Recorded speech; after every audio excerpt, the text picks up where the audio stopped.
All right, I'm going to call us to order and start with the conflict of interest statement. General Statute 138A 15 mandates that the chair inquire as to whether any member knows of any known conflict of interest or appearance of conflict with respect to matters before the commission. If any member knows of a conflict of interest or appearance of a conflict, please so state at this time. We only have an information item today, so I don't expect that there will be. Okay, can we, first on our agenda is to approve the minutes from our Air Quality Committee meeting on November 9th, 2022. Did folks get a chance to take a look at those? I so move to approve. Commissioner Bailey. Great. Do I have a second? Second. Commissioner Deerhake or Carter, both second and third. All in favor, say aye. Aye. Aye. Opposed? Okay, great. We have no concepts today. We have no action items. Tomorrow on the full commission, we are going to see the sulfur dioxide regulation come back. So I think we have all those materials to prepare for tomorrow. Anything you want to say on that, or should we? No, ma'am. Okay. Then we will move to our informational items. Today we just have one, a really interesting one, an update on the Advanced Clean Trucks rule and stakeholder engagement that's been happening to date. So I want to welcome Zach Pierce from the Office of the Governor, as well as Randy Straight from DAQ to share with us. All right.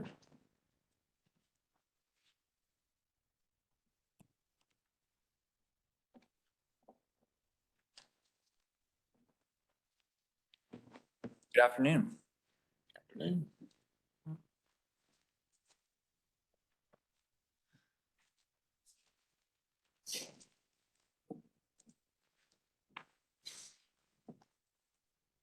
Mike, do you want me to lead off here, or are you going to walk through the? No, you go right ahead. Thank you. Okay.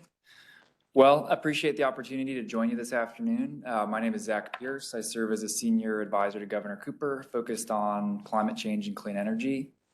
Within that broad portfolio, I lead a number of our initiatives in the transportation sector and the built environment.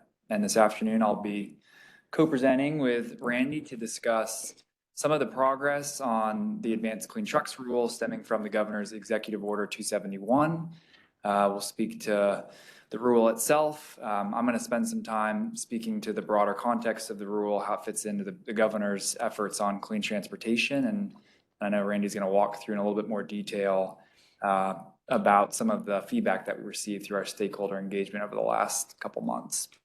So I'll quickly walk through the agenda here, which I briefly touched upon, but we're going to walk through the broader context of the executive order and the work that's happening across the administration, not just at DEQ. Randy will go into detail on the Advanced Clean Trucks rule in particular, and then we'll summarize some of the feedback that we received in our public sessions.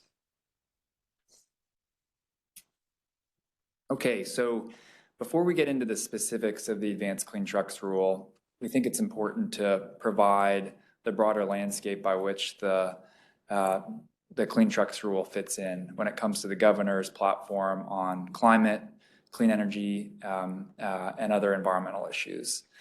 This slide provides a certainly not an exhaustive summary, but a pretty good snapshot of some of the Governor's initiatives in this space, going all the way back to 2018 when the Governor issued Executive Order 80, which I know is an order that this commission is very well familiar with, but that order was really important insofar as setting the administration's first economy-wide greenhouse gas emissions targets. It also established the administration's first targets for zero-emission vehicle adoption, including 80,000 registered zero-emission vehicles by 2025.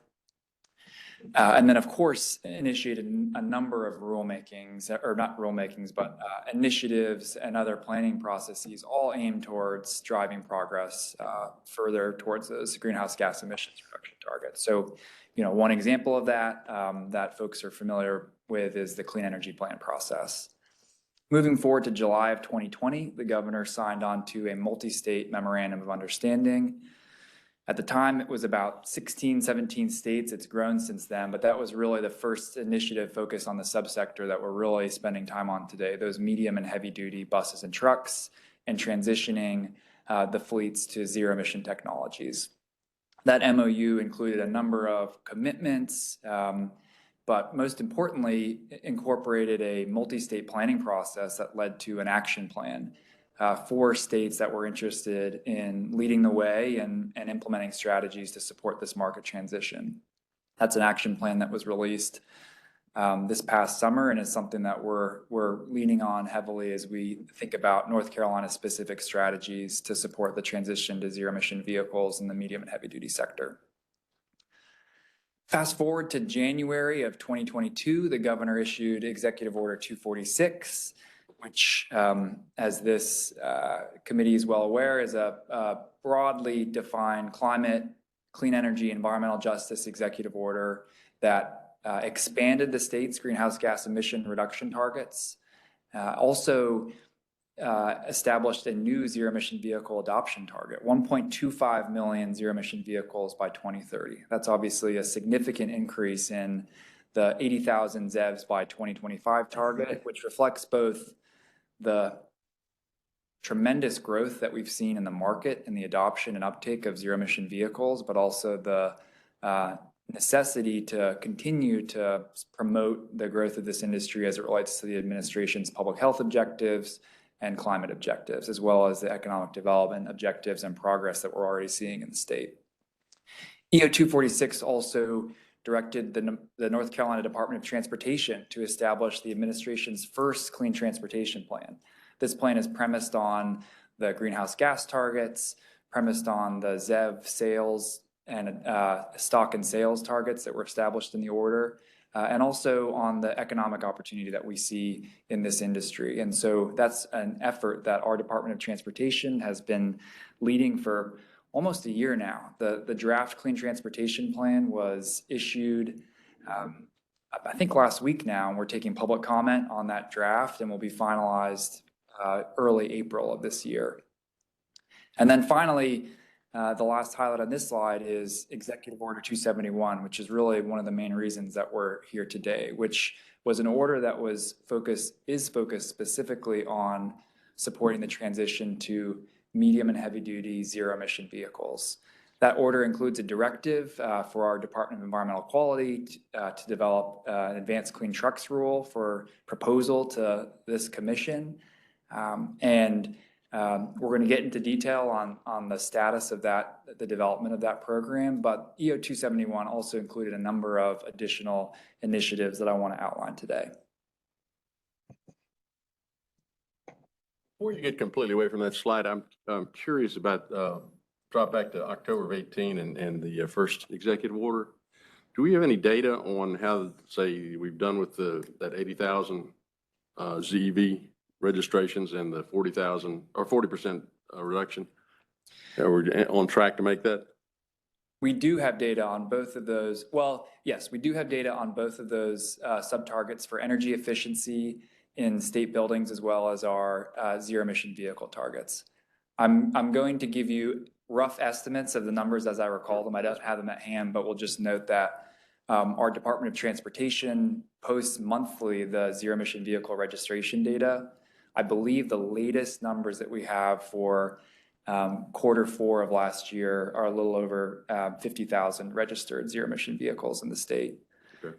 The energy efficiency, which isn't directly related to the topic that we're covering today, is also numbers that are reported on annually by the Department of Environmental Quality, and specifically our Utility Savings Initiative program.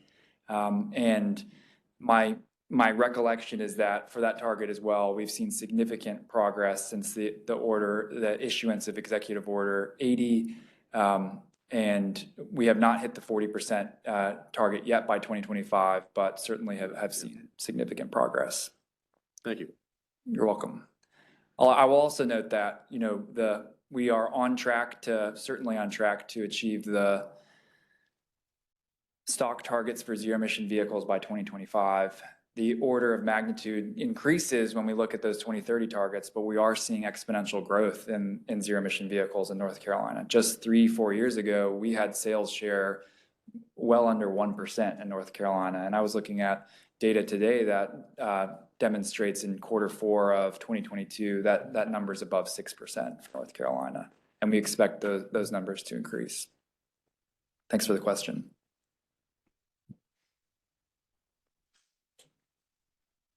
One other quick note as I'm reviewing the slide is that EO 246, I didn't touch on this specifically, also sets a sales share target. So that's that 50% of sales in North Carolina, target of 50% total sales being zero emission vehicles by 2030. This is a target that the Biden administration has also established, and one that a number of automakers nationally have stepped up to support. So there's alignment there with some of the work that's happening federally.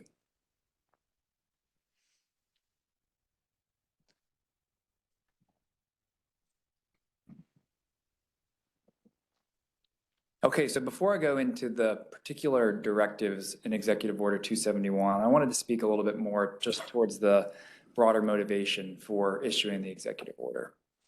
One of the unique qualities of North Carolina is that our state has a long history of being a leader in the manufacturing of medium and heavy duty vehicles. And that's not just the manufacturing of the vehicles themselves. We have robust economic development and private sector leadership up and down the supply chain. And this industry is seeing significant changes over the last few years when it comes to the commercialization of zero emission vehicle technologies, the decline in the cost of those vehicles. And we're seeing manufacturers in North Carolina and all over the world increasingly committing to transitioning their fleets to zero emission vehicle technologies, whether that's to meet increasing consumer demand. We're also seeing a number of large fleet owners, the customers of these vehicles, committing to and expressing an interest in transitioning their fleets to zero emission vehicles. This could be for a number of reasons, for reducing their costs, saving money when it comes to the maintenance and fuel costs, meeting sustainability goals, attracting a competitive workforce, or mitigating exposure to volatile fossil fuel prices. So we've seen a lot of growth of the market. You couple that with the unprecedented investment that we've seen from the federal government in the Inflation Reduction Act and the bipartisan infrastructure law, and resources that are going to be able to support the purchase of these vehicles through purchase incentives, the investment in the charging infrastructure that's going to be needed to support these vehicles. We're seeing that this is a transition that is happening globally, and the executive order really was positioned to ensure that North Carolina is preparing for and ready to benefit locally from this global market transition. Another aspect of this work is wanting to make sure that as these vehicles are deployed across the country, that we are protecting and enhancing consumer choice in North Carolina. One of the dynamics that we observed in the deployment of zero emission vehicles in the light duty sector was, understandably or reasonably, the states that established sales requirements like the one envisioned with the Advanced Clean Trucks rule, those were the states that received these newer, cleaner, and increasingly more affordable zero emission vehicle technologies. And so we want to make sure that North Carolina businesses, North Carolina customers are the ones that have the access to these new vehicles as they are rolling out to the lots. And that's one of the benefits of not just the Advanced Clean Trucks rule and the sales requirement, but also ensuring that we are prioritizing public investment. We are cultivating a supportive business environment to ensure that the charging infrastructure is there, that we have a workforce that is positioned to benefit from this market growth and this market transition. And that work is encompassed in some of the initiatives that I'll outline in a few minutes here. Another really important point to make that Randy's going to outline in more detail is just the fact that transitioning to zero emission vehicles in the medium and heavy duty sector specifically is a critical component of the governor's goals to improve public health in North Carolina and reduce greenhouse gas emissions. These vehicles aren't the vast majority of vehicles on the road. We're talking about a little over 3% of the vehicles that are actually on the road. But these vehicles, and we'll go into a little bit more detail about exactly what vehicles we're talking about, are often the most frequently used and polluting vehicles on the road, responsible for a significant amount of greenhouse gas emissions and a significant portion of local air pollution, particulate matter, NOx pollution, that we know harms all North Carolinians, but certainly disproportionately impacts those low-income communities, communities of color, and other historically underserved communities that are most frequently living and working near trucking corridors, logistics centers, areas where these vehicles are spending most of their time. So to summarize this slide, this administration is very excited about the work and the opportunity of being at the forefront of this market transition, for what it portends for the economic development and growth of North Carolina's clean energy economy, job growth, consumer choice, as well as improving public health and reducing greenhouse gas emissions for the state.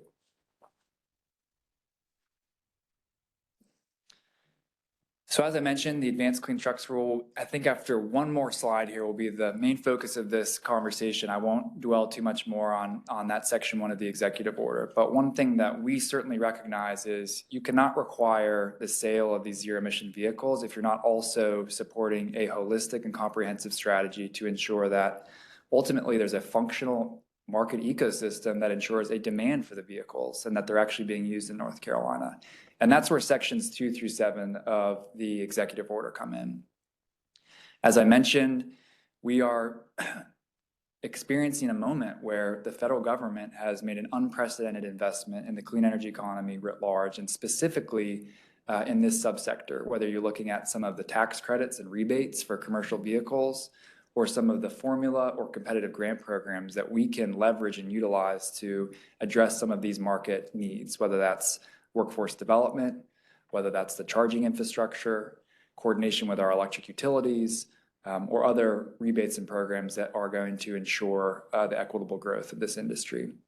And so what the executive order says is that when it comes to this administration's prioritization of relevant state and federal funding programs, we want to make sure that we are looking at this sector specifically and how we can promote the growth of zero emission vehicles in this sector. Complementary strategies. So as I alluded to at the outset, certainly this rule is not moving forward in a vacuum. And over the last 12 months, our Department of Transportation has been convening literally hundreds of stakeholders across the state around developing the state's first clean transportation plan. That is not specific to medium and heavy duty vehicles, but it has included a targeted working group on medium and heavy duty vehicles. And we're going to lean on the recommendations of that working group to make sure that we are prioritizing and implementing supportive and complementary strategies in this sector. We also are utilizing the action plan that emerged from the MOU process that I referenced, and that's built into the clean transportation planning process. Public health and health equity. I alluded to the fact that one of the real important focuses of this entire initiative is the fact that these vehicles have a disproportionate impact in local communities when it comes to NOx emissions, particulate matter, and those emissions have a disproportionate impact on low-income communities, communities of color, other historically underserved communities.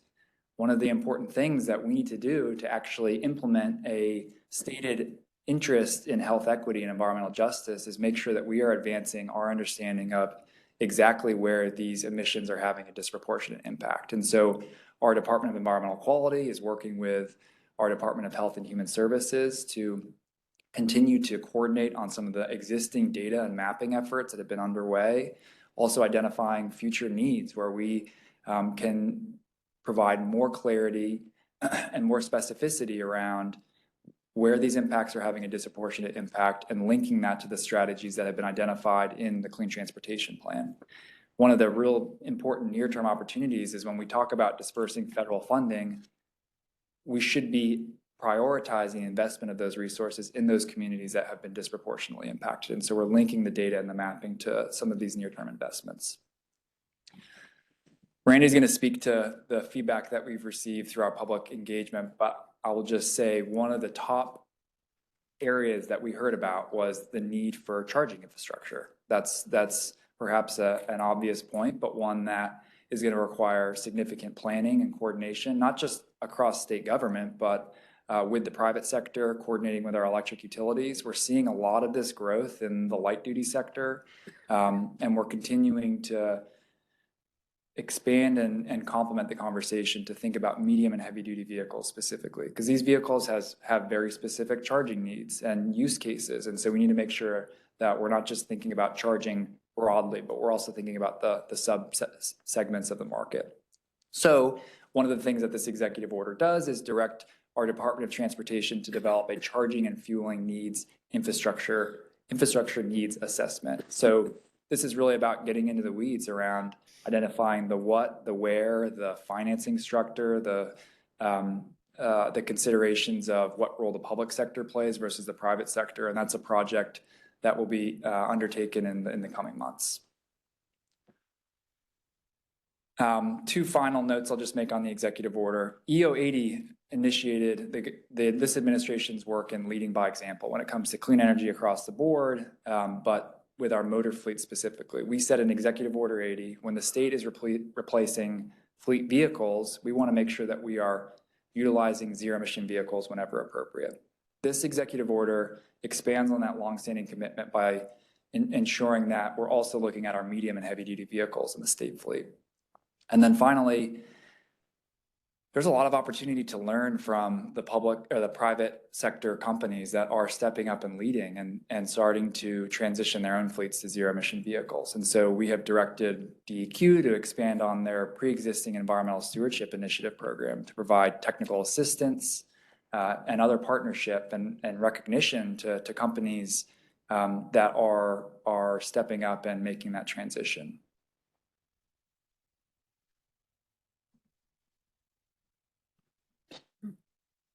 Okay, so I'm going to quickly speak to some of the other related initiatives in this space, and there'll be some overlap with the timeline I showed a couple slides back, but this is a little bit more focused on the transportation sector specifically. The message we're trying to convey with this slide is just the fact that ACT and the Advanced Clean Trucks Rule cannot and is not existing in a vacuum. It needs to be coordinated in the all-of-government approach that's underway when it comes to supporting a transition to a clean energy economy generally and a clean transportation sector in particular.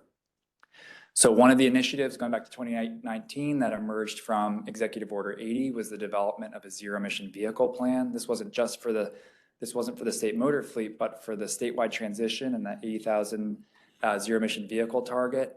The findings of that plan have been incorporated in the clean transportation planning process. I'm sure that this committee is well aware of the Volkswagen settlement program that DEQ has been leading for over 2 years. We're in the final stages of that process, but that was a really important investment opportunity to begin transitioning some of our older, more polluting vehicles on the road, as well as invest in charging infrastructure. We learned a lot from that program, and we're going to build on those lessons learned as we gear up to deploy the next round of federal investment that we're seeing. August 2022, one of the really important federal funding programs that is being implemented today is the NEVI program, the National Electric Vehicle Infrastructure Program. So this is $109 million that North Carolina received through a formula to primarily deploy direct current fast chargers on our main highway corridors. This is an effort that's being led by our Department of Transportation. It's mostly focused on light-duty vehicles in the initial phases, but is one of the really important near-term opportunities that we have to invest in charging infrastructure and to deploy public funds in a way that's going to complement and leverage the significant private sector investment that we're seeing in this space. As I mentioned, we have long-standing work of transitioning the state's motor fleet to zero-emission vehicles, and that's a planning effort that's updated annually. We've made a lot of exciting progress just in the last 6 months, and we're looking closely now at some of the federal tax credits for commercial vehicles that may have a direct pay provision that state and local governments could take advantage of. In February of this year, the governor's office released the Deep Decarbonization Pathways Analysis, and this is a topic that we would love to come back and brief this committee or the commission on.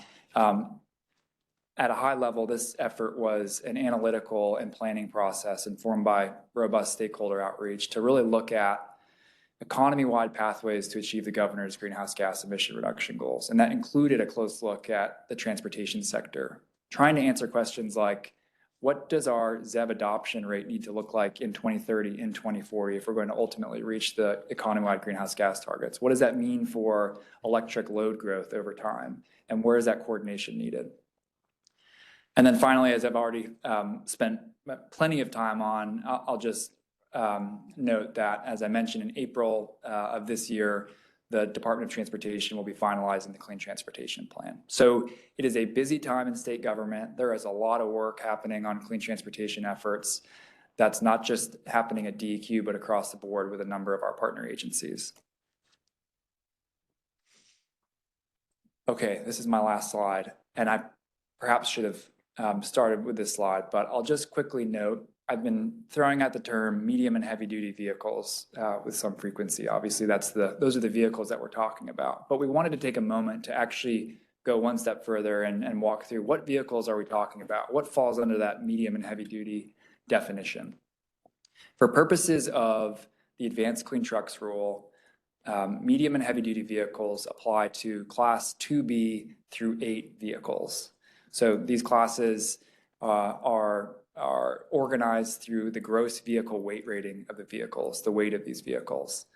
So in that Class 2, you can see we're starting down on the side of full-size pickup trucks, minivans, some smaller delivery vans like step vans. And then as you move up through the classes, you can see we are talking about an enormous diversity of vehicles that play a huge role in the connectivity of our communities and underpin a lot of the function of our economy. These vehicles are critical to the success and connectivity of North Carolina. School buses, transit buses, all the way up to the larger dump trucks, tractor trailers that you see on our major highways. And so the solutions to helping and strategies to support a transition to zero emission vehicles in the medium and heavy duty sector are not going to be one size fits all. There are a lot of various strategies and market needs that we are well aware of and learning about. And they're also seeing really exciting opportunities for the use cases of these vehicles really benefiting from a transition to zero emission vehicle technology. And we're seeing that with increasingly exciting sales shares for some of these technologies. So as we move forward, when we use the acronym MHD or talk about medium and heavy duty vehicles, this is the spectrum of what we're talking about. With that, I'll turn it over to Randy unless there are any questions I can answer. I do have one just general question, and that is there any information on the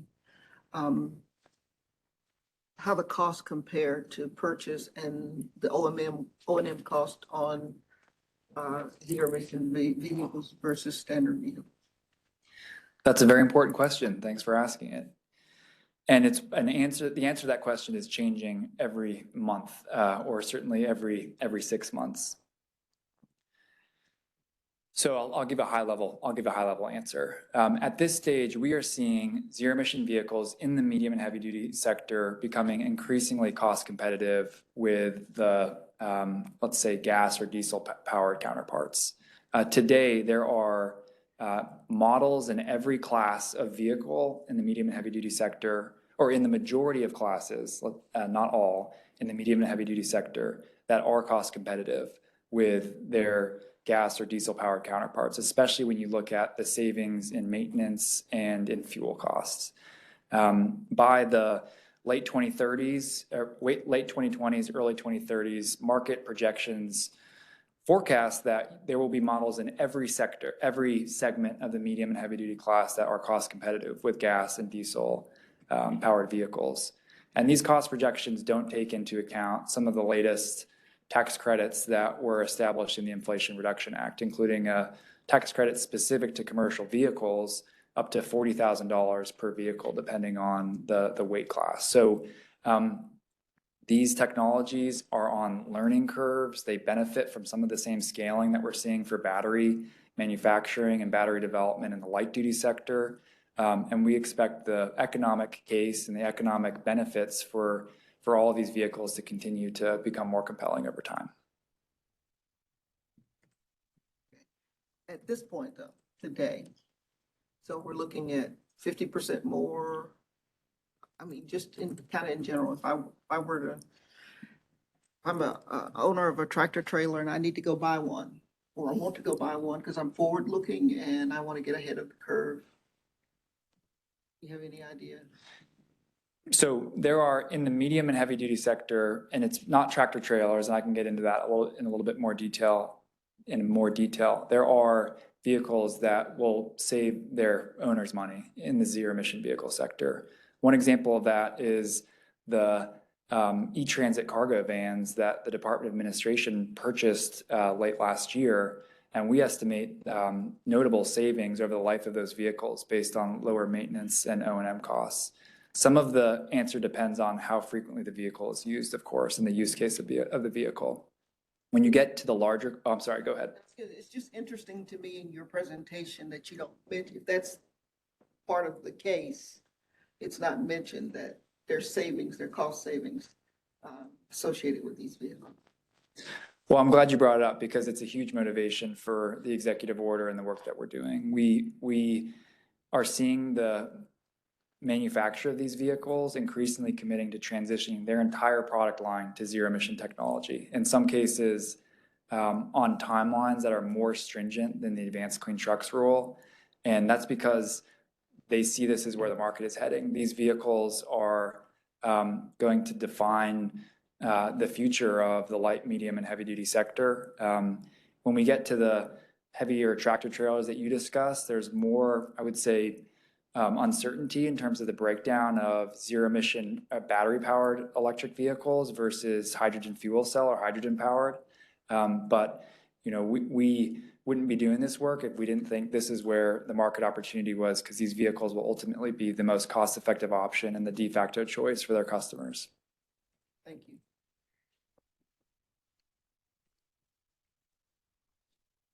Maggie, can I answer the question? Yeah, go ahead. Thank you. Can you hear me? Okay, I'm not sure how powerful these mics are today. New technology. Just to help us get a better understanding of the low end of the 2B, are we talking like an F-150 or F-250? What's the bottom end of the 2B size for trucks? Yeah, so my understanding is an F-250 is about the bottom end of the 2B. We are seeing, because it's based on just the weight rating of the vehicle, that some of the battery electric trucks that are being sold are falling into that class 2B. So for example, the Ford F-150 electric truck is a 2B vehicle. The Rivian pickup truck, which is another new offering, is also a 2B vehicle. Okay. And just one thought, and I'm sure it's ever present in your mind, and that's the valuation of the benefits and the costs to the consumer. And for example, I've heard consumers say, well, I stopped to use a charging station and I didn't know I had to pay for it. How those values are going to compare to a typical dollar per gallon of gasoline, and communicating that well and easily with the public, easy to understand. And then in terms of valuing public health, how robust are the data right now to help put a price on that when the fiscal analysis comes through? Yeah, so I'll try to answer a couple aspects of that question, and to the best of my ability. And I know Randy can get in a little bit more detail on the fiscal node and the assessment for the public health data. On the consumer side, one really important point to make is that the Advanced Clean Trucks rule does not establish any requirement for the consumers or the purchasers of these vehicles. This rule is designed to ensure that consumers have access to and choice for these vehicles in the event that they decide that they want to purchase them, and that those vehicles are available in North Carolina. And this is a phenomenon that we are seeing increasingly so. More and more consumers are moving to these vehicles. In terms of the available public health data. I will say that there is robust public health data. I defer to our experts at the Department of Environmental Quality on exactly how that will be utilized to develop the fiscal note. But we certainly expect a demonstration of significant public health benefits by moving to zero emission vehicles in this subsector. One of the mountains we've been climbing with rulemaking in this body is always making sure we can try and quantify public health benefits of any rule, not just focus on the costs to the industry. And so anything that can be done to continue to improve providing costs on both sides, both the public health and regulated entity is very helpful.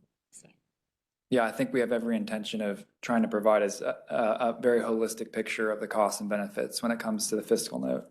And I'm now just remembering the third aspect of your question around communications. And it's absolutely a need, not just for medium and heavy duty vehicles, for our light duty vehicles when it comes to the charging experience or some of the myth busting, so to speak, for what this new technology means for customers, regardless of what vehicle you're purchasing.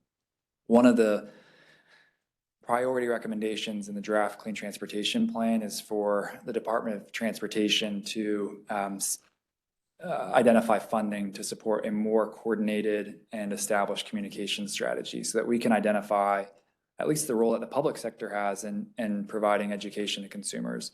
There's certainly a lot of education happening on behalf of the many OEMs that are moving to these vehicles. The Super Bowl is a pretty good example of how focused our OEMs are on marketing their new zero emission vehicles. But there's a role for the public sector and state government to play to make sure that consumers are informed and aware of the opportunities and the challenges associated with a technology transition of this magnitude.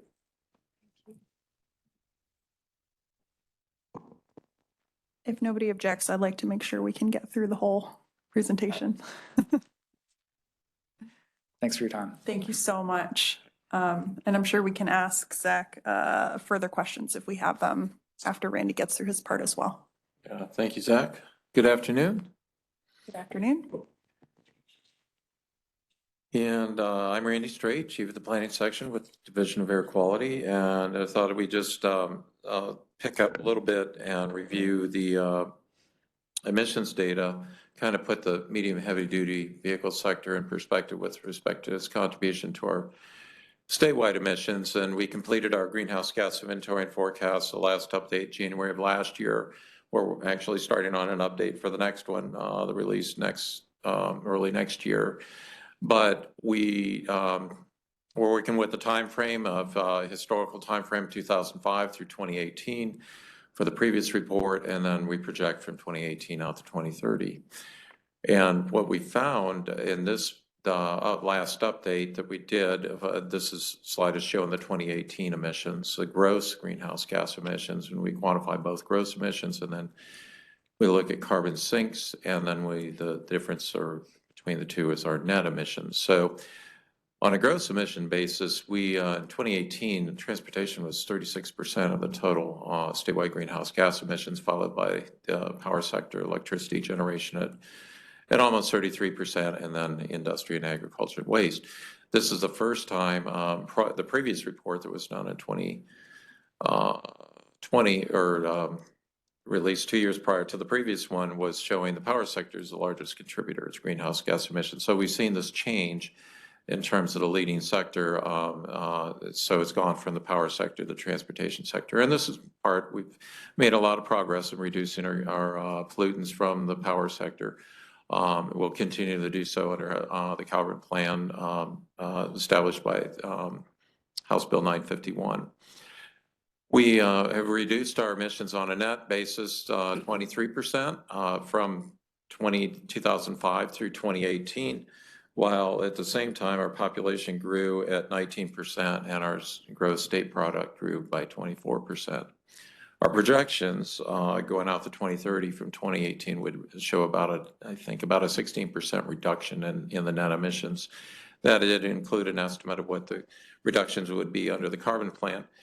But I think the point here is, one of the points is that the Advanced Clean Trucks rule is a way that we can continue reduce our emissions while growing our gross state product, and particularly under continued projections of increases in our population. Let's see, we'll go to our next slide here. Okay. Taking the 36% contribution of our gross transportation emissions, breaking that down by the different sectors here in the transportation sector, no surprise, the green piece of the pie, the largest piece of the pie here is from the light-duty vehicle sector, the on-road light-duty vehicle sector, both gas and diesel. They're the largest number of vehicles that we have registered in the state. So, but there's a lot of federal regulations that govern improvements in fuel economy and reduction in emissions in that sector. But the medium and heavy duty sector, the red piece of the pie here is associated with 16% of these emissions are coming from the medium and heavy duty diesel vehicles, another 1% from the medium associated with gasoline and the medium and heavy duty sector. So a total 17% of the emissions in the medium and heavy duty sector are coming from are contributing to the transportation sector's emissions. And breaking that down a little bit further, Zach, getting a little delay there. The medium heavy duty sector accounts for only 3.2% of our registered vehicles in the state. So the carbon intensity of these vehicles is pretty high compared to the on-road sector. They also contribute 32% of North Carolina's on-road fine particulate emissions and 26% of the on-road nitrogen oxide emissions. And we are in statewide attainment, thankfully, have been for a long time now, or I guess several years in attainment with all of the national ambient air quality standards. And we want to continue to stay there. The EPA has recently proposed revisions to the fine particulate matter annual standard, the lower it from 12 micrograms per cubic meter to a range between 9 and 10. And they're also reviewing the ozone standard now. We expect to see some action on that, their decision on that later this year.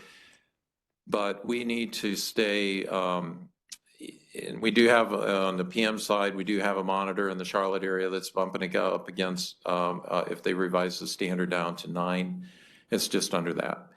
So we do not want to go into be designated non-attainment under these revised standards. It just creates all kinds of work. We have to actually adopt measures, reduce emissions in those areas to bring them into attainment, submit an attainment plan to EPA. Once they approve it, then we're under a 20-year maintenance plan for those areas. And those can tend to have a little bit of a suppressing effect on economic growth. And so we really don't want to, if we can avoid any area if it be designated non-attainment going forward, we would really, we should do that. And so we're always looking for opportunities like the medium and heavy duty sector to further improve or reduce emissions. As Zach indicated, one part of emphasis with 971 or Executive Order 246, or did I got those mixed up? Is looking at EJ communities. And so what we try to do here with this map is just show different types of communities. It's the counties that are highlighted in black here are the tribal counties. And then the blue shaded census blocks are the limited English proficiency communities where they're located. And then the potentially underserved communities are in the pink color shaded. And overlaid that, you can see our transportation corridors. So this kind of helps us understand where the opportunities might be for us to install EV infrastructure to support adoption of medium and heavy duty vehicles.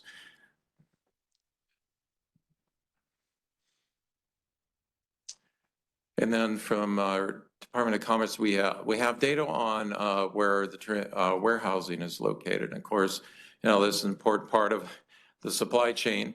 You got to move goods from the manufacturer to to the wholesaler or retailer, and you need warehouses to store these goods. So this is just indicating where these warehousing districts are relative to our highway corridors. And again, these seem like it would be areas where we can kind of zoom in and focus on maybe, improving the EV infrastructure. Okay, move on to talk about the outreach process. We started with an information session on January 9th, and this was a WebEx, and this was basically to set the stage for the stakeholders, what to expect in the stakeholder process. Much of the information we just covered today was presented. And then we held in-person stakeholder meetings in Charlotte, Burlington, and Pembroke. And then we had stakeholder meeting webinar on February 2nd, 2 of them actually, one during the day and one in the evening, to offer those people that have to work during the day so they could at least come and hear what we had to say and participate in the outreach process in the evening. That was some feedback we got in earlier outreach meetings. So that's why we scheduled that in the evening. Is one of the way we kind of organize things is we had a series of slides we went through to explain, provide the background we went through today, and then about more detail about the Advanced Clean Trucks program. But then we filtered questions, kind of spaced them throughout the presentation, and gave a chance for stakeholders to speak. And then we did a wrap up of the stakeholder process on February 24th, where we reported out kind of our findings, and that's what we're going to talk about here in a few minutes.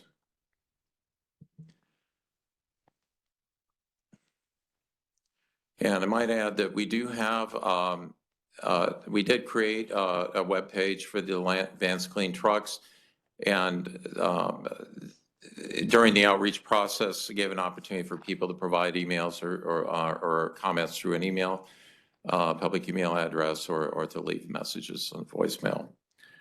And we did receive comments that way, which have been helpful. Okay. Real quick background on the Advanced Clean Trucks rule.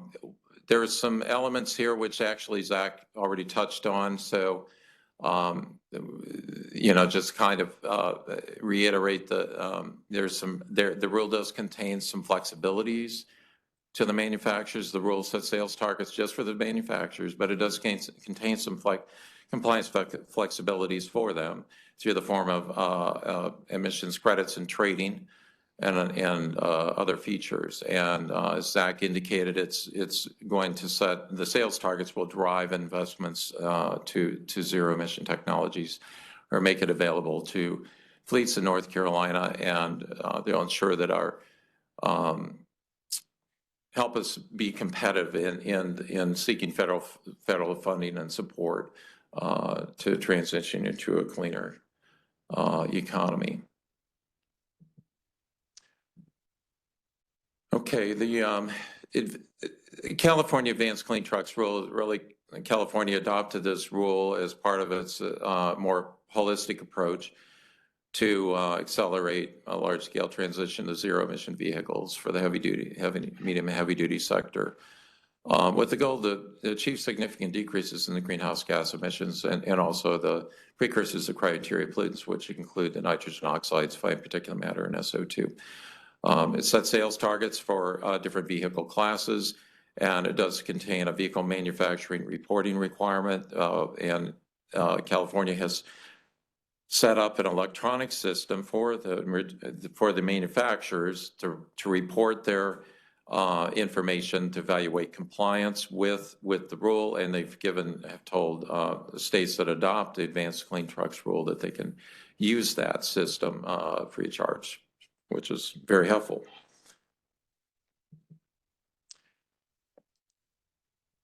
The Advanced Clean Trucks program, California has, under Section 209 of the Clean Air Act, is what gives them the authority to adopt standards that are more stringent than the federal standards for on-road vehicles.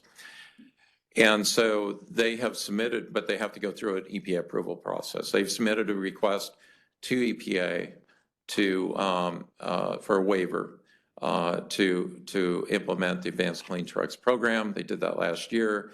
It's been put out for public comment. EPA has not yet approved it, but we expect them to approve it sometime this year, maybe as quick as this summer.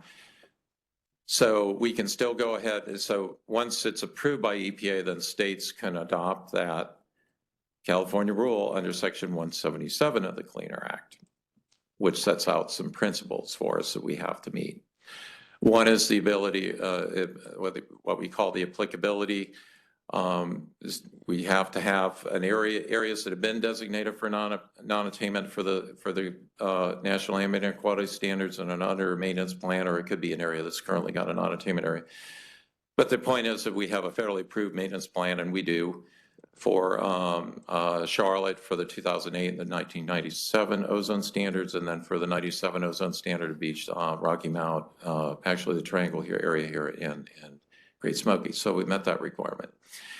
Then there's another thing called the identicality principle, which this basically says we have to adopt those sales targets as is in the California rule. We can't change them, and some other things that go around that. The lead time is another element here that Section 177 requires us to wait 2 years before we implement standards. This is to give the auto manufacturers time to make adjustments and get prepared to comply with the rules. So, and I'll talk about the time frame on that a little bit in terms of how it would apply to what we're doing. I'll talk about that in a little bit. The last thing is that when we adopt these rules, we can't create a third vehicle or engine, basically. And that kind of gets back to the identicality principle. Okay, the sales targets, doing in the California rule, this is a sales target schedule. So these are organized by vehicle model year, which is shown in the left-hand side of the slide there. And then it's broken down by class 2B through 3 vehicles, classes 4 through 8, and then class 7 and 8 trucks. And the California rule starts with model year 2024. And then these sales targets ramp up or escalated through 2035. And it's a percentage of their vehicle sales in California. Okay. And so when we adopt, because of the 2-year lag period, we would enter the sales schedule at model year 2027. So this is under the assumption that we have a rule that's approved by the EMC and gets through the whole rulemaking process with an effective date by January 1 of 2024. So if you wait 2 years, that'll put us at January 1, 2026. EPA regulations relative to that 2-year period starts the model year starts the January 2nd of the year before. It's a little complicated, but basically that puts us with model year 2027. So we've gotten questions about, well, can we toll these sales targets and start with, for model year 2027, start with the sales targets that are shown with model year 2024 right now? And the answer to that is no. It would violate the identicality principle. In other states that have adopted ACT, we coordinate with those states and talk to them and share information, and they've all kind of entered this sales target schedule here and went with the percentage sales targets that were associated with the model year. Okay. All right. We took a stab at trying to estimate how many zero-emission vehicles would have to be sold in model year 2027 and subsequent model years for these different classes of vehicles. Just trying to, how many vehicles are we really talking about? And we started with, we have new registration data for new vehicles that we've gotten from a private company called IHS Market Polk. There we go. They've been around a long time and have compiled vehicle information. And it seems to be the premier or the main source of go-to organization for this kind of data. But we then took the 3-year average. We have new registration data or registration for new vehicles in North Carolina for 2019, 2020, and 2021. Did the 3-year average. Then we grew that by 1% roughly, projected it out to 2027 through 2035. And then we applied the sales targets based on the different categories, the different vehicle classes.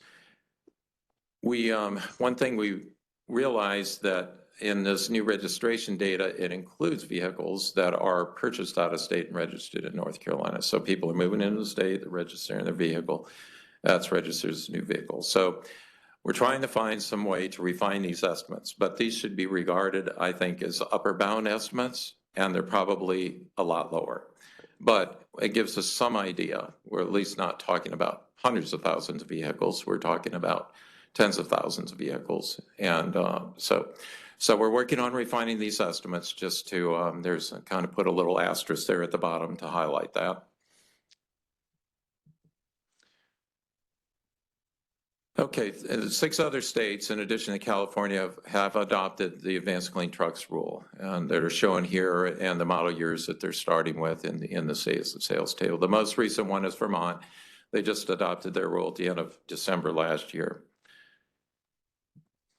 And I think Colorado is another state that's kind of on the same schedule we are at looking at adopting this rule.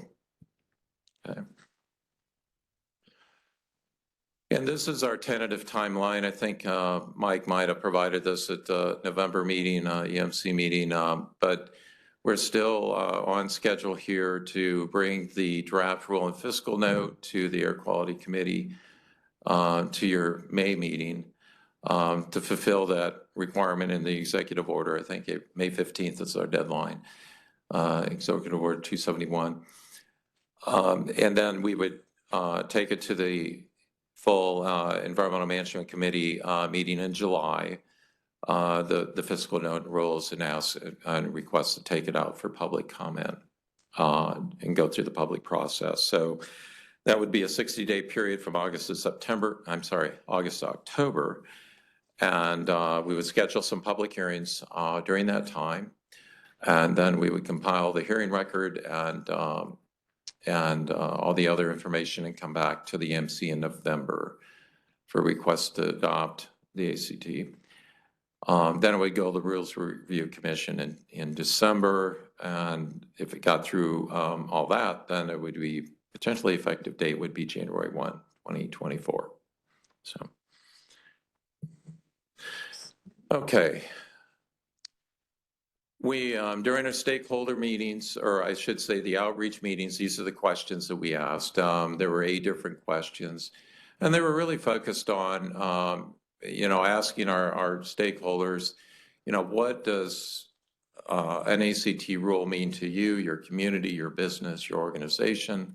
What do you see the benefits of the rule? And what are the challenges? And also how can we best engage with our stakeholders as we go through the rulemaking process? So the next few slides here, and I might add, we sprinkled these throughout the presentation, and we had a really good participation. I mean, people had a lot to say, and it was actually a very, very good experience. Anyway, I thought. Anyway, I enjoyed being at the meetings. So, and I think the rest of our staff did too. Okay, so these are the last few slides, kind of summarizing what we heard. Questions on the left, kind of summarizing the key questions, and then the responses from our participants. So we'll start with the benefits. What are the greatest potential benefits to North Carolina that you see in adopting the Advanced Clean Trucks rule? And those included the responses were the health benefits, keeps North Carolina competitive with zero emission vehicle market, helps us keep ahead of the air quality standards or stay in compliance with those standards. And it was an opportunity, truly is an opportunity to demonstrate or to collaborate with our sister agencies, our cabinet agencies to implement, the full, and not only the ACT, but the kind of whole government approach to bringing, the electric vehicles to North Carolina. Then what changes do you envision the ACT would bring to your business or your community? Well, we would be the first state in the Southeast to adopt ACT. And this is consistent with what Zach was indicating, the governor's goal to be a leader in this area.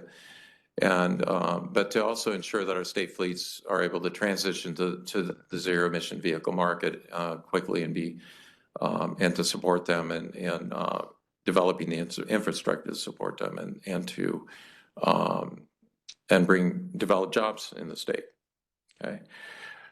And then other program related suggestions and how we kind of the next steps for dealing with these. One was hold a meeting with the vehicle manufacturers. Well, we did that last Wednesday, I think, which was really, really helpful to hear their feedback. And we want to continue that dialogue with the manufacturers, get their input as we're working through this process.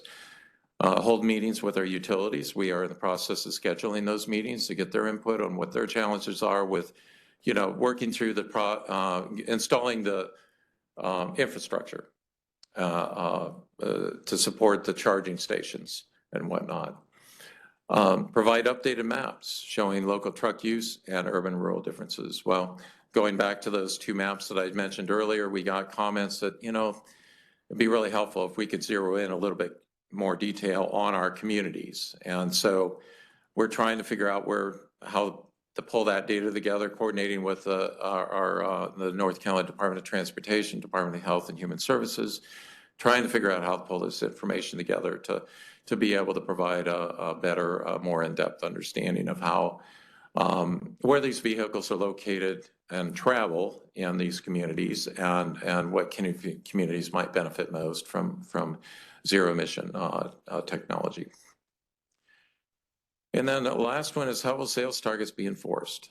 We have, the ACT rule has an enforcement section for the original equipment manufacturers. And we're looking at that in the sense that that particular part of the rule is derived out of a requirement in California that they enforce their vehicle emission standards based on numbers of vehicles. And they've kind of translated that using the sales targets and whatnot. So we're trying to figure out whether that's really would work for us for North Carolina, but we do have, the approach that we use for our stationary sources, which is we refer to as our tiered enforcement guideline approach, which is where if we have an issue or a violation issue with a particular facility, we'll sit down with them, look at the facts and see where they are and see what the real issues are. And then adjust any penalties and as we go forward with that and evaluate that. So it's very much a one-on-one or a case-by-case basis. So we kind of we'll need to look at that and ask for y'all's input. Okay, moving on. How much time I have? Okay. Environmental justice is, was highlighted in Executive Order 271. So this is definitely something that we highlighted during the outreach meetings. And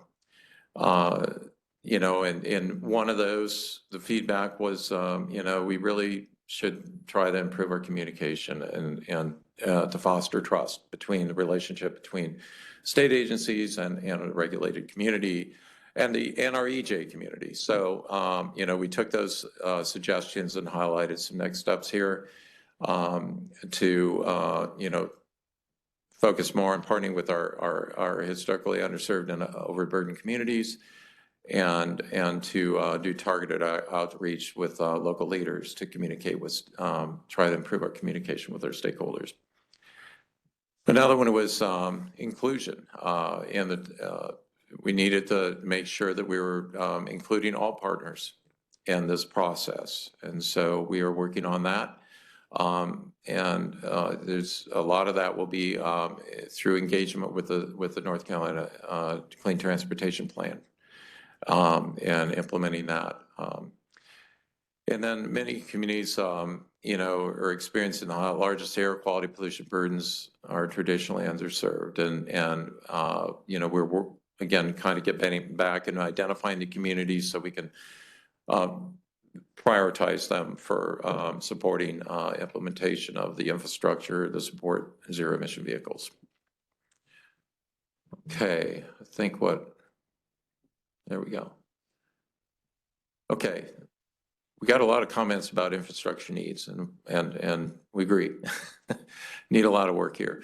But one is on resource constraints, so align outreach and program design across state agencies when investing available clean transportation funding. So Zach covered a lot of the existing funding mechanisms that we have and talked about some of these others here that listed to continue the support cleaning transitioning over to the zero emission vehicle market, and then ensuring resources support community needs. Ongoing community engagement is important regarding the scope and implementation of our clean transportation initiatives, and conducting local outreach and education on investment opportunities, and provide technical support for local communities to secure grants and third-party funding to support clean transportation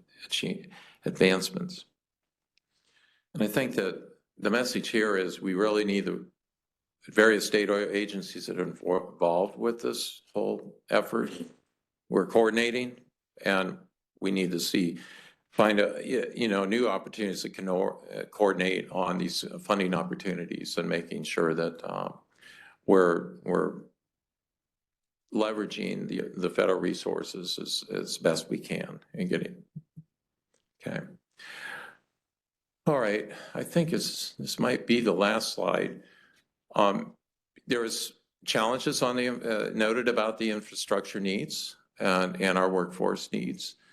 And I think the infrastructure needs are, highlighted also through the development of the Clean Transportation Plan. There'll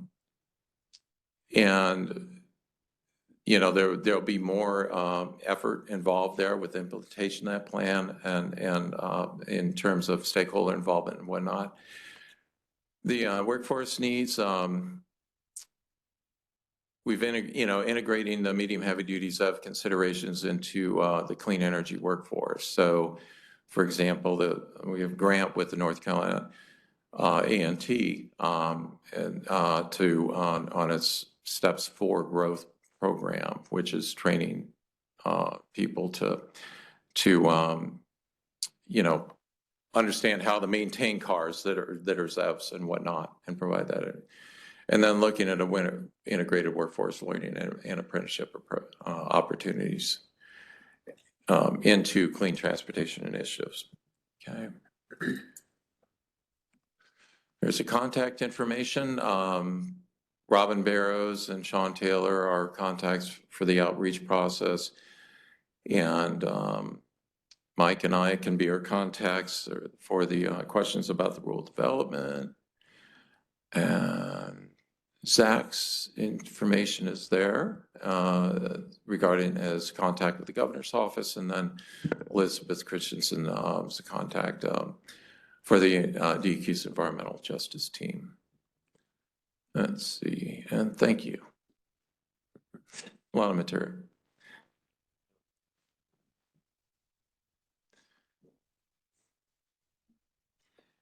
Thank you. Would anybody like to ask questions? I know I have some, but I'd love to take others first. Yeah, Commissioner Carter? Yeah, I have a few. I'm impressed with your optimism on that schedule, but I don't believe this commission has ever gotten a rulemaking out in 6 months, which is basically what you're looking at here. So good luck on that. But the other problem you're going to have is then you hit the Rules Review Commission, and I doubt they're going to be real happy with us since we just sued them. if you did get this rule to them by December, or you're going to get 10 letters of objection. So January 1 of 24 doesn't look to me like to be a very realistic date for this thing to go in place. But be that as it may, but related to that, the main question I've got is, what is the status of the fiscal note? And how do you do a fiscal note for this kind of a rule? We're working on it.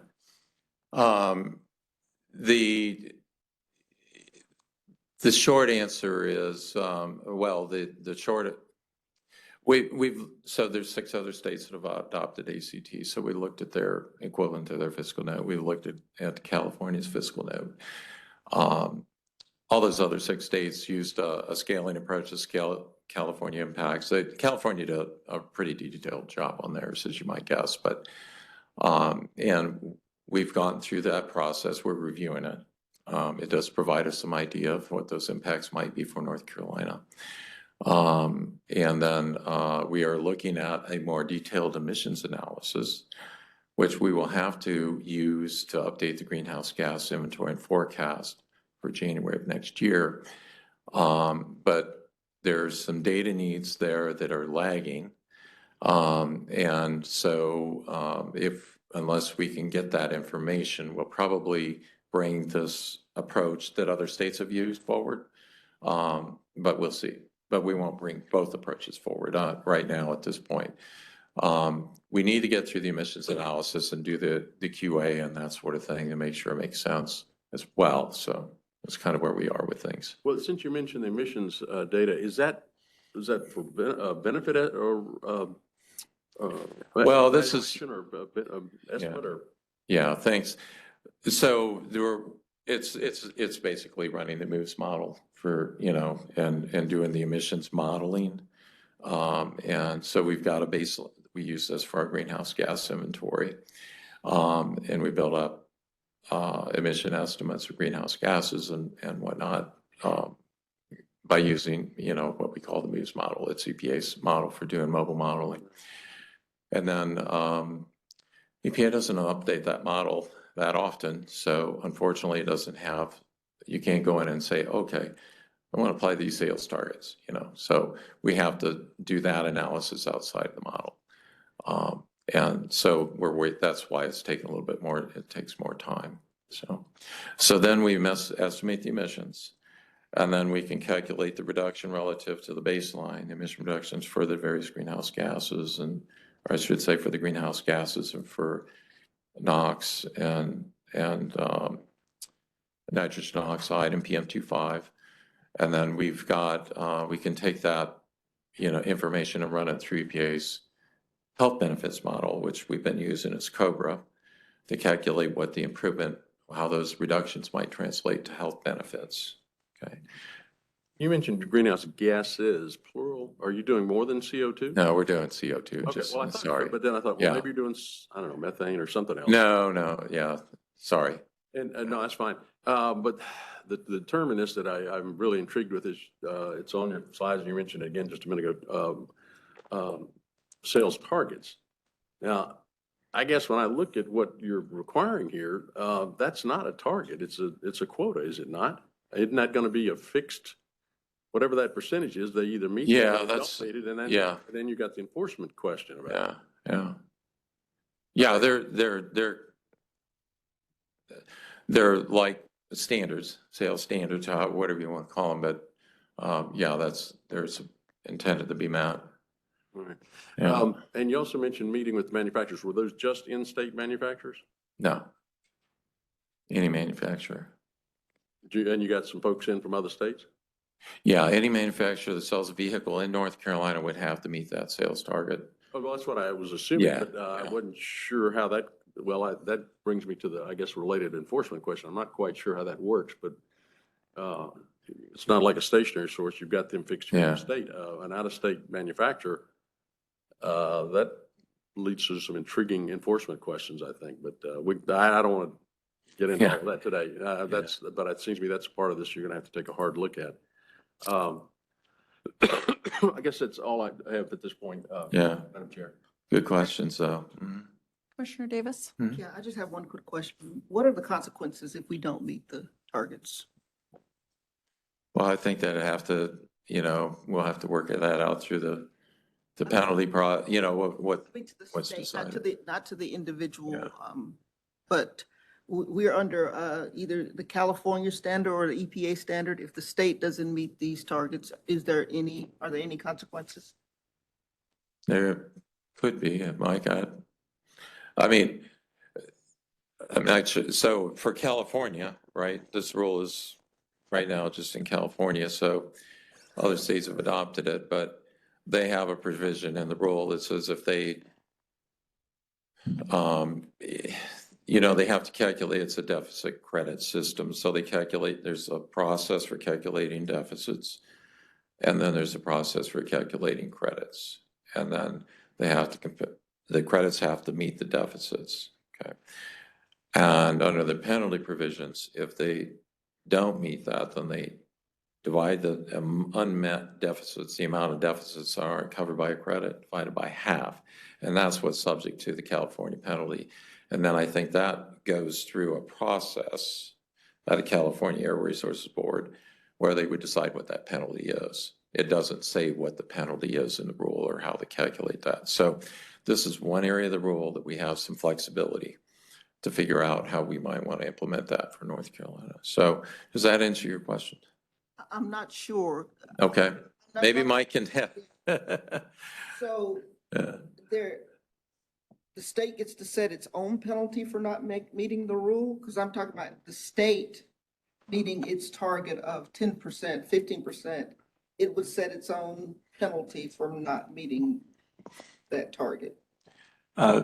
Thank you, Commissioner Davis, for the question.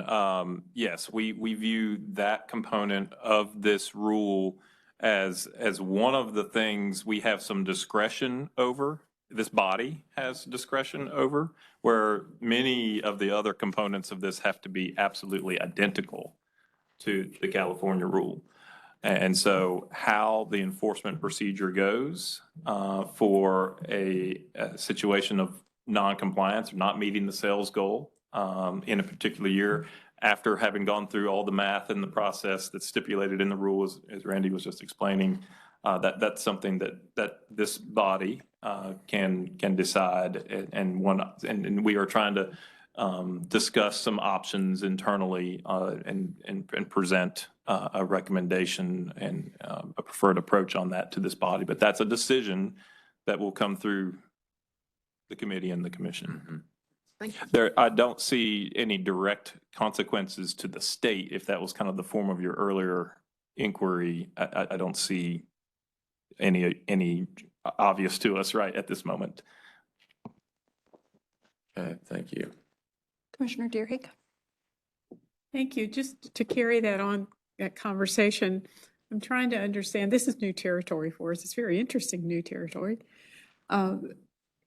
It's the penalty applied to the manufacturer for not producing a sufficient percentage of trucks or not supplying a certain percentage of their manufactured trucks to the state of North Carolina to be available for sale, or for not actually selling the trucks?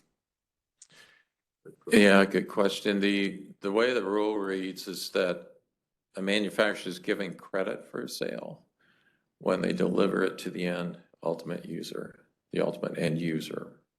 Okay.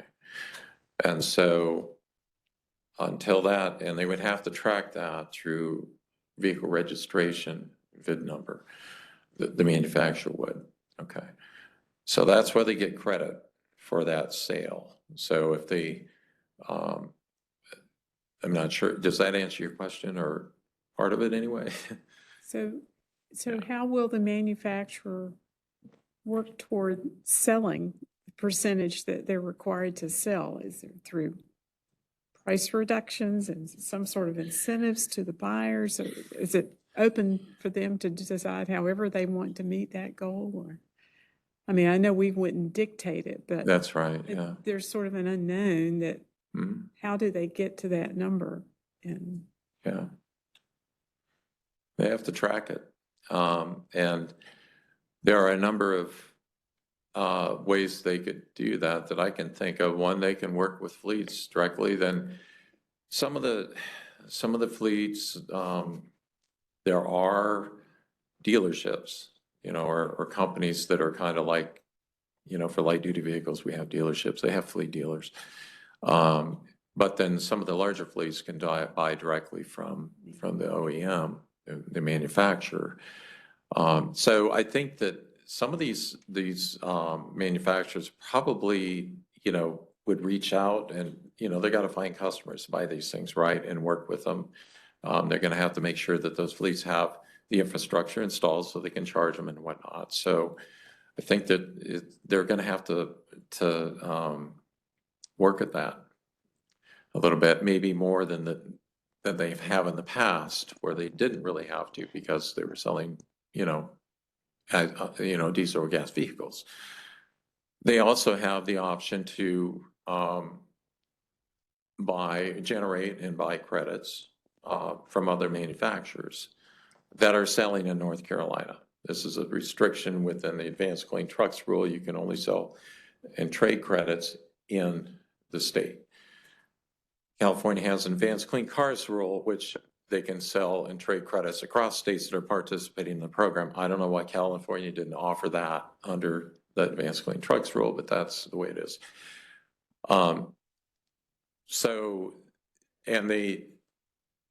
didn't, let's get a little bit detailed, but I didn't bring it up earlier, but the Advanced Clean Trucks rule in California actually allows the manufacturers to generate credits starting with model year 2021. And then it's an incentive for the EV manufacturers to get started on generating, these vehicles. And they can and then they can sell those credits to the manufacturers that need them to comply with rule. And those credits can be applied through 2030. So if it also includes the near zero emission vehicles. So they can generate credits from near zero emission vehicles as well, which include the plug-in hybrid vehicles, basically. So, so there's some incentives built into the rule up front with this credit, process for EV manufacturers to generate credits that they can sell to other manufacturers that need them to cover their deficits. Yeah.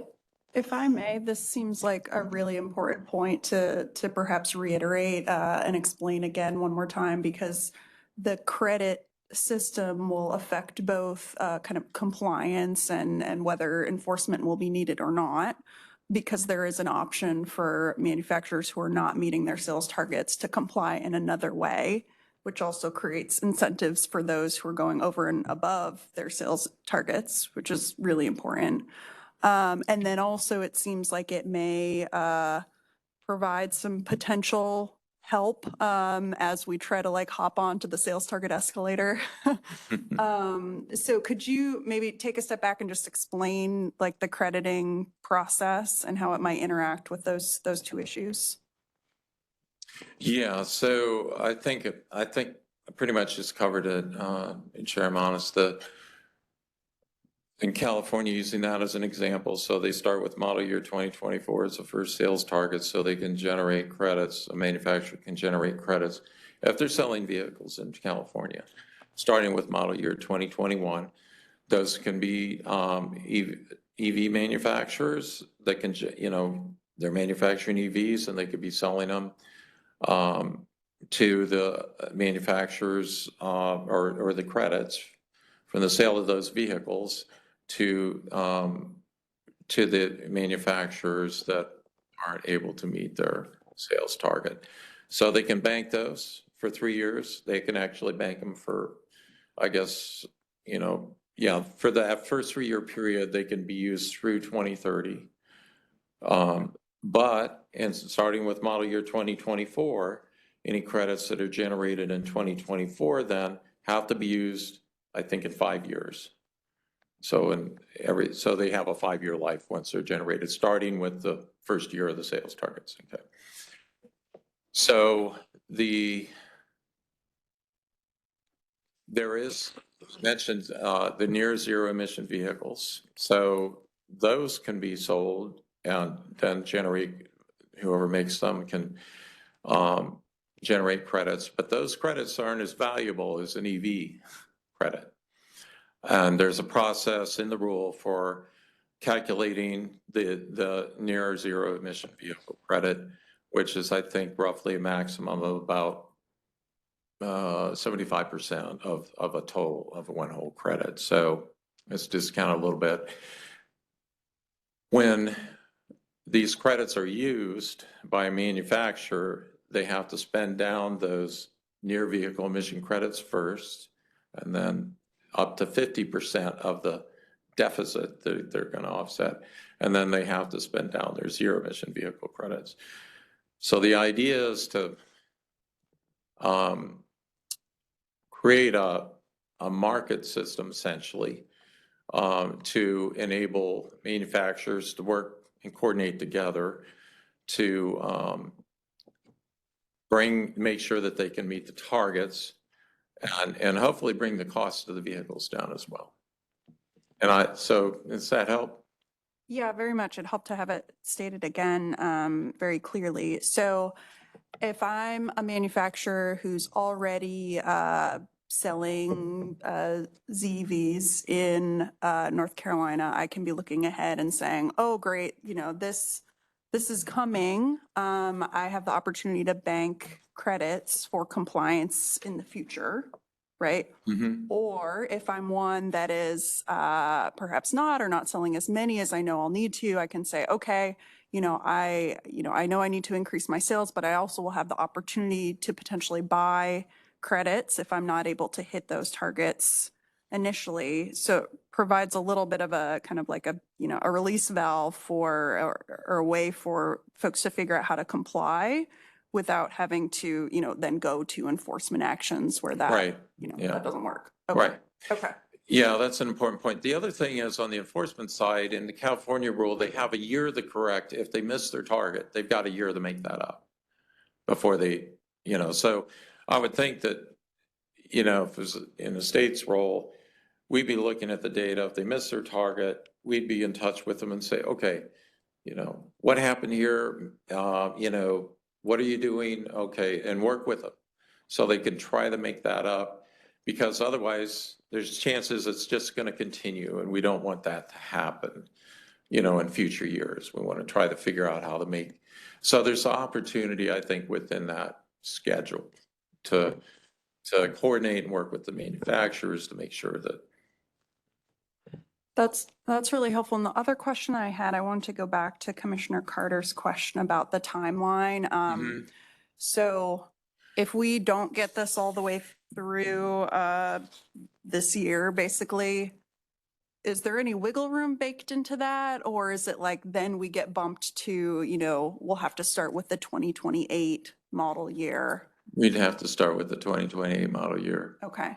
And remind me what the difference is between 2027 and 2028. I thought it was like 5% or something. It went from it was in your slides. Yeah. I can go back here. Depends on the weight class. Okay. Okay. Slide 18. That it? There you go. Yeah. So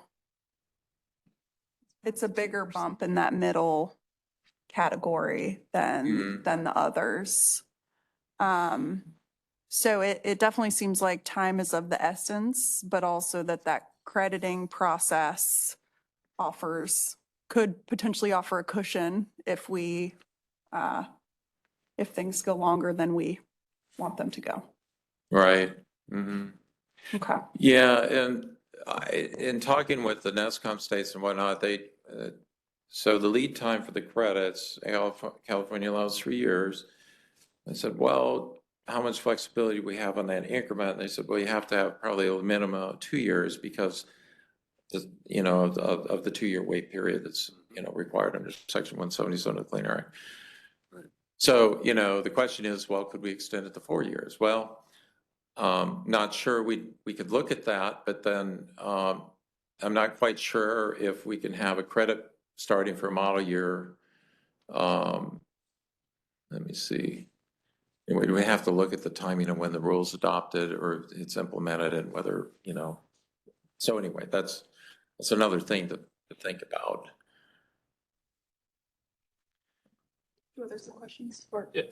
While we're still on the topic of that, I mean, one of the key elements that we learned in our discussions with the manufacturers in a particular meeting was the importance of the early reduction credits that we're talking about here. And Yep. they emphasized that it's a necessity in combination with the trading components that we've just discussed. So there are some pressure relief valves in there and a generation of a market and some trading that provides some options. So that I think that's a very important functional aspect of this program. And they agreed with that. And then, yeah. So that's all on the early reduction credit part. Thank you. Just let me pick up on what you said about hybrids, because I'm glad to hear that hybrids are not being excluded apparently from this program. That's what I was some concerned about, because I didn't see any specific reference to them.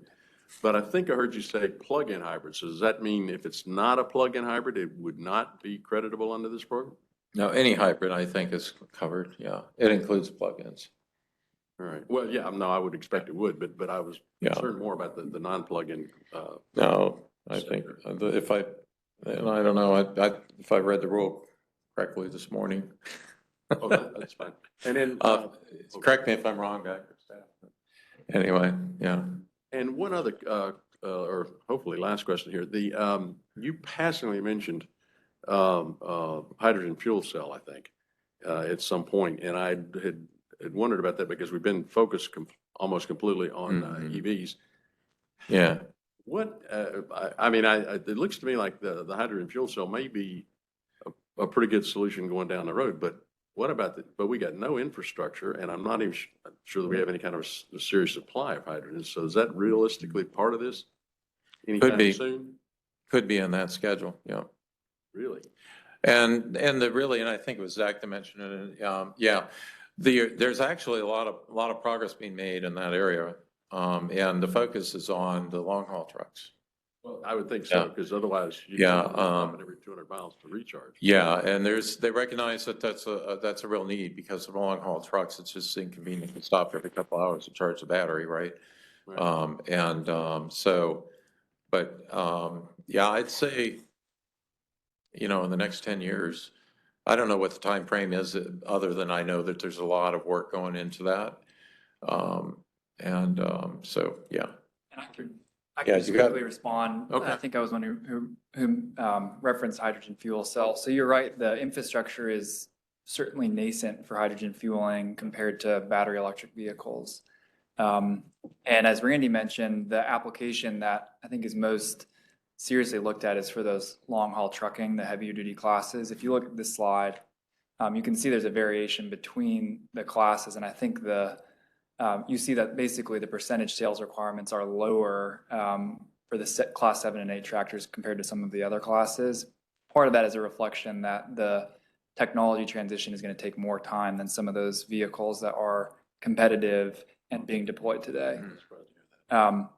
Maybe quickly while I have the mic, I'll just provide a few more points on some of the previous questioning. There was one question about how do the manufacturers comply with this rule? What does the compliance strategy look like? And I think it's really important to note that this rule is not asking the manufacturers to move forward with a technology deployment plan that they're not already planning on moving forward with.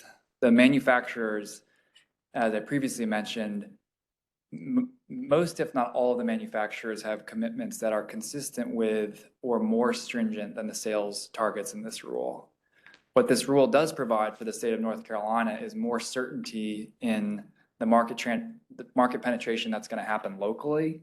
That allows us to plan for the charging infrastructure. It allows companies in North Carolina to access these newer and cleaner vehicles, because while, in our opinion, the transition is happening, it's not necessarily going to happen equitably and evenly across the country. And we saw that in the light duty sector. And so we want to make sure that North Carolina businesses are benefiting from these newer technologies, North Carolina Air is benefiting from these cleaner technologies, and that's one of the value propositions of this rule, is providing local market certainty that is consistent with these companies' global market deployment plans. Another point to add on the crediting is just that, as you know, you go back to that, or you think about the slide of all of the different types of vehicles that we're talking about, there's a huge diversity. And one of the added flexibilities in the rule is that, for the most part, manufacturers can trade credits between vehicle classes. And so I think that's a reflection of the fact that different aspects of this market are going to commercialize at different paces. Buses, for example, transit buses particularly, are being adopted at significant rates. Looking at the zero emission vehicle technologies are being adopted at significant rates. There are market projections that are based on market forecasts, not on policy or greenhouse gas targets, that predict zero emission vehicle buses to comprise 100% of new sales by 2030, just because of the use case. They're cheaper, they're going to save their owners money. And so that may be a subsegment of the market that's going to grow faster. The credits generated by those buses could offset other subsectors where perhaps the sales share is a little bit smaller over time. The one exception to that is the credits generated for the class 7 and 8 tractor trailers. And, there's record for this, and the rationale for some of the other states have developed, or for California's development of the rule, and some of the thinking there is that these are the trucks that are responsible for the highest levels of local air pollution and greenhouse gases. So I think that's worth noting that those credits do provide a lot of flexibility. Not to mention, we have manufacturers selling vehicles in the state that are only selling zero emission vehicles. There are new companies where this is their entire business, and so they can either opt in or will be incorporated in the program, creating more credits and enhancing that flexibility. I do. Yeah, thank you, Zach. I have a comment. Not for the record, I'm very much in favor of the technology and where it's going. I would have some concern, I think, just looking at this on the surface, with North Carolina being the first state in the Southeast, and this class 7-8 tractors and interstate commerce. If the jumping in point for us right now is 15%, and you've got other states that have to jump in at 25 and 30%, are we going to be kind of stuck in terms of infrastructure outside the state of, not having infrastructure outside the state of North Carolina in the Southeast for people who are engaged in interstate commerce?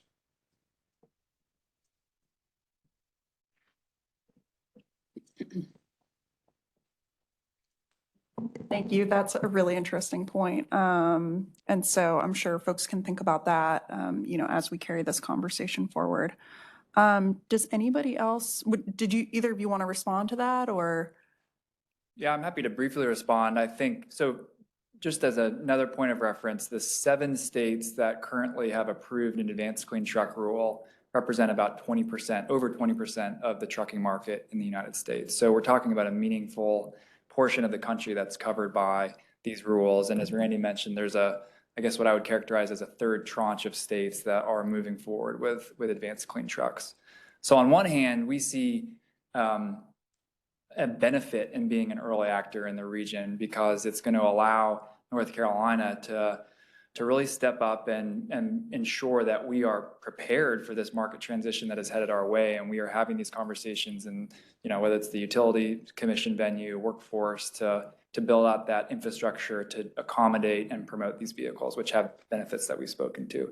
But you're absolutely right. We need to make sure that at the end of the day, we are ensuring a demand for these vehicles, and that they are the lowest cost and most reliable option for customers. And in the point that you made, speaking about tractor trailers that are not just operating within North Carolina, are moving across the region and across the country. And there's a lot of coordination that's happening all over the country, and including in the Southeast, looking at corridors. There are partnerships through the large electric utilities in the Southeast and across the country. There are federal funding programs that have been awarded specifically with an eye towards fueling infrastructure along our highway corridors. The state formula funding that I mentioned, the NEVI funding right now is primarily focused on light duty. But we have an opportunity in later phases to look closer at medium and heavy duty infrastructure. So I don't want to oversimplify the need, because you're absolutely right, there is a need. But we think ultimately it's going to lead to more economic benefits locally by being an early actor and making sure that we are stepping up from the public sector side of things to be ready for this technology deployment. And that, over time will of course will include infrastructure investments supporting the interstate transportation of these larger trucks. Any other questions? Commissioner Deerhake. Thank you. Just a request that as you're preparing your information for fiscal analysis and rolling out to the public, for example, the two layers that you showed of the warehouses and the environmental justice areas of interest, those could easily be overlaid and to identify the most sensitive spots, to look for common themes. And there are lots of other data layers that could be applied in that way too, I think. But I think the warehousing, for example, might be a good indicator. Yeah. The second request is, I'm glad you're calculating the benefits for the NOx reduction and the PM fine reduction. If you'll please put that in our packages so that you have them individually plus rolled up, so we can look at what the total benefits are from the PM fine reduction achieved through this program, benefits from NOx, greenhouse gas, and then roll it all up too. So because I think it's very useful to see the benefits from the other pollutant reductions. We will take a look at that and do the best we can. I don't know if our model is set up, the EPA model is set up. I think we would have to run several runs for each pollutant. And I don't know if those results are additive. But we'll look at that. And if we can, we will. But if we can't, we'll let you know. But we'll try to see what we can do. It will be helpful for so many other programs in that this committee is responsible for. We can certainly show what the emission reductions are for each pollutant separately, but I'm just not sure about that. The way the model is set up, we can do the benefits, but we'll take a look at that. Thank you. All right. Any other questions? So we're concluding this item. Yeah, and perhaps in your remarks, we could hear a little bit about next steps and like what we expect to see in May. That'd be great. All right. Thank you, Madam Chair. So thank you, Randy and Zach, for a great presentation. I want to just take a moment to give a shout out to our staff, especially Robin Barrows, who really coordinated all of our outreach effort. She's with us today. Sean Taylor, our public information officer, our EJ team, staff in our regional offices, and our rules development branch, all knocking out 7 stakeholder events in 42 days to kick this off. So kudos to y'all. It's been the road warriors and online warriors and just the things we've accomplished along the way, providing live Spanish interpretation for offering that for 3 of the events and translating some of our materials. Just appreciate the efforts by everyone on fairly short runway in this very important pre-rulemaking stage of this project. So thank you to the staff.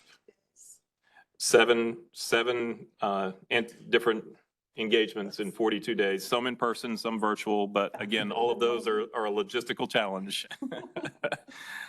So thank you, all between, I think, early January and February 21st. So thank you to the staff. I also wanted to mention just briefly, a great partner of ours in North Carolina on all things related to clean transportation is the Clean Energy Tech Center over at NC State, and they're holding a clean transportation demonstration day or days in April for government entities. And so I hope, that's something that can extend to you all in your role as commissioners and would just make you aware that there are these demonstration days for clean transportation technologies, including vehicles in the medium and heavy duty sector, as well as the light duty sector, are happening on April 11th and April 12th, including, of course, as you would expect on demonstration days, some opportunities to ride and drive on some closed courses. So check that out. If you Google Clean Transportation Demonstration Days in North Carolina, you'll find it pretty quickly. Again, it's April 11th and 12th. And if you'd like to tag along with any of our staff, let us know. I'll extend that invitation to the committee. If there's appetite to organize a field trip, we can make that happen. Great. So again, that's all that I have in just remarks to that particular agenda item, Madam Chair, and glad to roll into broader director's remarks at the appropriate time. Pretty good with that? Go ahead. All right, very good. Different sets of notes, and let me grab all of that. First, some exciting staffing news in the Division of Air Quality. I'd like to introduce today Taylor Hartsfield as our new Deputy Director in DAQ. Taylor brings over 10 years of regional office experience to the director's office. She holds a BS in Biosystems Engineering and a minor in Environmental Engineering from Clemson University. She's an EIT, a certified public manager. She's served as our Raleigh Regional Office Supervisor since early 2021. During that time, she completed a career development rotation as Deputy Director for 3 months last year. And prior to that, she served as our compliance supervisor in our Winston-Salem regional office and was an engineer in that office for many years before that. I would say Taylor has volunteered more frequently than anyone in our division during her tenure with us. She volunteered to lead a few things that y'all know about, like our Group 4 H74 rule readoption process. You recall that was our complaint-driven rules group, which was one of the more difficult ones. Taylor led that in-house effort to review those rules as just one example. So we're excited about Taylor's promotion into the role and look forward to her working with me and all of you in this new capacity. So Taylor replaces Michael Pagetra, who served as the Deputy Director since 2017. 28 tremendous years with the Division of Air Quality. Has moved on to be one of the Deputy Directors over at the Division of Water Resources, and I'm sure Richard Rogers will give the proper introductions to him tomorrow. But we wish Michael well. We'll obviously continue to be working with him closely in one of our sister divisions as we're constantly engaged in a lot of multimedia types of projects and issues. So we're wishing him well over there at DWR. Sticking with the staffing theme, we are currently working to fill our business officer position, which is an important position that reports directly to me, our Raleigh Regional Office Supervisor position to backfill behind Taylor, our Air Quality Analysis Branch Supervisor, who is retired, our Projects and Procedures Branch Supervisor, and 31 other vacancies in our division right now. So bear with us. We continue to work very hard on recruitment and retention and staffing. It is by far our top priority, and we work on that every day. And elements of our team are pretty decimated right now. And our Mooresville Regional Office, as an example, we have 7 of 16 positions vacant. Our lab is particularly thin right now, so please bear with us as we continue to kind of shuffle and shift priorities on a daily basis to kind of keep things running and continue to recruit and retain and look for additional funding this session as well across the department. It's a huge priority from a salary administration perspective. So, yes, sir. Yeah, I'm sorry. You mentioned Air Quality Supervisor retiring?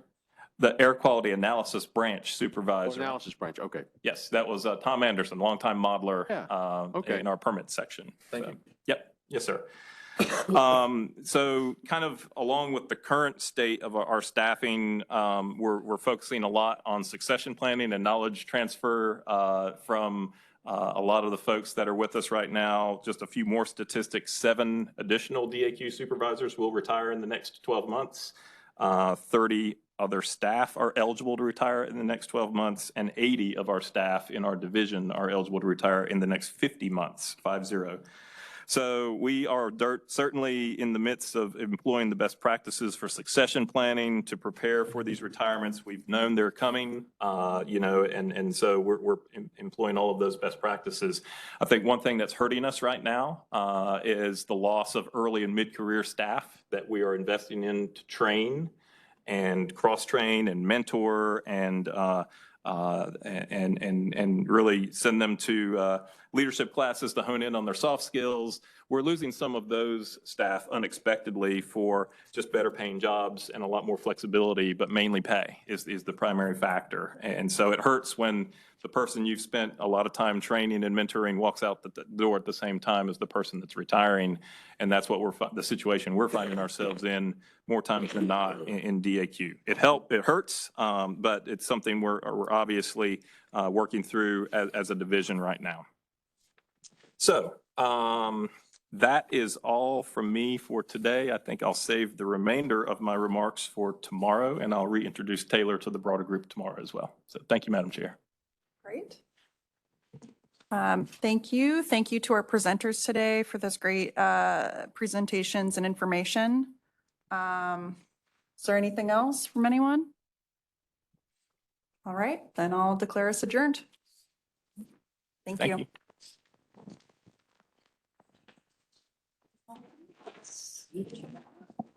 Thank you.